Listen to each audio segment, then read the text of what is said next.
everyone? My name is Andrew. If you don't know me, you should subscribe because, like, why not? But anyway, today I'm going to be doing the Nope Trope book tag. I wasn't tagged by anybody, but I saw a couple of my friends doing this, and a lot of people are doing it actually, and so I wanted to do it too because I liked the questions and I'm just in the mood for filming today, and I like to do like tags and stuff, so here we go. Okay, so the first question is eavesdropping with miscommunication.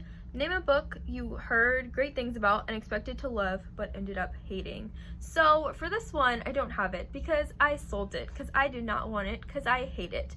And that book is Sorcery of Thorns by Margaret Rogerson. You've probably heard me talk about it before if you've been around on my channel. But Sorcery of Thorns was just a young adult fantasy which was just super basic and had like no plot, and the characters were really like bland and like nothing. There was just like nothing of substance to that book, and I just absolutely hated it. And I'm sorry for dragging it, but I genuinely get so angry because the cover was so pretty. It was so hyped up from BookTube and Book Twitter, book community, everything. And then it was just the biggest letdown of my life, and I was just really upset. But also, if you liked it, disclaimer, I'm sorry, like, you can like whatever you want. I just don't get it. I just do not comprehend people who liked it. But, you know, to each their own, and whatever. That's your opinion. My opinion doesn't matter to anybody else except me. So, yeah. But I didn't like that book at all. So, yeah. Number 2 is Love Triangles. Name a series where you can't pick your favorite book. For this, I'm going with the Dark Artifices series by Cassandra Clare, which is comprised of Lady Midnight, Lord of Shadows, and Queen of Air and Darkness. I really love these covers. Let's just take a second because they all match up and have matching spines, and it's in LA and it's like the beach, and it's like carnival on the beach. It's just like really cool. But anyway, so this series is the third Shadowhunter series installment in the entire Shadowhunter world by Cassandra Clare, if you don't know. And so of course it deals with different characters, but it's still in the Shadowhunter world, and it's a really good series. I actually like this one. It's one of my top favorite series from Cassandra Clare. But all the books in this series, like all 3 are just pretty on the same level. Like, they're all really good. They're all like 5 stars for me. So I really can't pick a favorite. And even if I did, I'd probably be lying because I just see them all like equal, and I just like them all equal. And I think some of them have, or like each of them have a specific part that I love. So like Queen of Air and Darkness, super thick. Like this whole series is very long. But Queen of Air and Darkness has so much tea, so many different storylines that Cassandra Clare had to wrap up, so many different things going into one book and setting up for the next series. So, I mean, I like that one. For that, Lord of Shadows really delves into Julian. Julian Blackthorn, he's a character in the series, and I love him. This is kind of like his moment, and us seeing him like becoming a different kind of person, and I love Julian, so that's why I love that one. And then Lady Midnight, it's the first one. So it was our introduction to Emma and Juliet and to the LA Institute and to being with another group of Shadowhunters aside from the ones that we've already seen before. So it's just different reasons for all of them, and I love them all, and I can't choose. Number 3 is Not Like Other Girls / Didn't Know I'm Beautiful. Name a book that has a pretty cover but was boring as all hell. Thunderhead by Neil Shusterman. This book is gorgeous. Like, this is so aesthetically pleasing. The colors, I love turquoise, like my favorite. I love this like emerald blues, like everything about this cover is just amazing. But this is the second book in the Arc of the Scythe series, and Scythe has been hyped up so much, and a lot of people love the series. I also really enjoyed it, but I haven't read the third one, mostly because this one put me off big time. It just was very boring, like the entire book. Nothing was really happening until the very end. Like, and by the very end, I mean the last chapter. Like, that's the only time that stuff started happening, and that's just not for me. Like, I think it's Neil Shusterman's writing style. He's very like sophisticated fantasy, if that makes any sense, and I like a little bit more drama, a little bit more romance, and that wasn't in here, so that's why it was boring as all hell.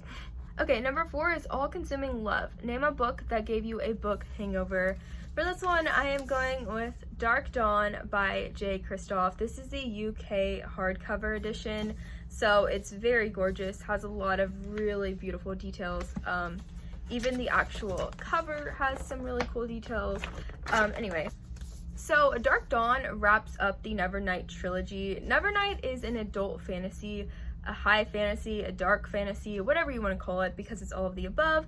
Very intense read, right? And so when you're finishing a very intense world and fantasy and character, like the character Mia Corvier and like this entire story, it's gonna give you a book hangover. And I usually only get book hangovers from authors that I really love, like Cassandra Clare or Sarah J Maas or Leigh Bardugo or Holly Black. But the way that I knew that I was going to absolutely love Nevernight forever was when I read Dark Dawn, finished it, and knew that I was having a book hangover and I couldn't stop thinking about the book. To me, that's what a book hangover is whenever you have a hard time reading another book because you are stuck on the other world and you go to sleep thinking about it and you don't want to leave it, and you're like, catch yourself during the day wondering what the characters are up to and still like replaying all those moments that you loved. And so that definitely happened for me with Dark Dawn, and I didn't like the ending too much. I actually liked this one the least out of the trilogy, but I still loved it. Like, I think I gave it 4 or 5 stars because the nostalgia of reading it, the way that it's written and all the stuff that comes out, and also the last line, and just I'm getting feels all over again. But trust me, this is a wild journey and this is a perfect ending to it, and it's just really sad and I cried a lot. So definitely this one gave me a book hangover. So number 5 is Douchebag Boyfriend. Name a book that took you a while to get into but you ended up loving. I think that a lot of people are going to be surprised for this one because it is Six of Crows by Leigh Bardugo, and if you know me, you know I love Six of Crows. Like, literally, Kaz Brekker is my everything. But I tried to read Six of Crows twice, and I didn't get into it. Like, I literally remember, like, commenting on somebody saying, like, oh, I don't like Six of Crows, and everybody loves it, and I hate it, and it's too hyped or whatever. And then when I finally got into it and got past the first chapter, I was like, I'm a clown. This book is so good. What was I thinking? Who did I think I am? Like what? And Six of Crows is just so good. It is a heist book about 6 misfits who band together to perform an impossible heist, and it's just so good, and I love talking about Six of Crows.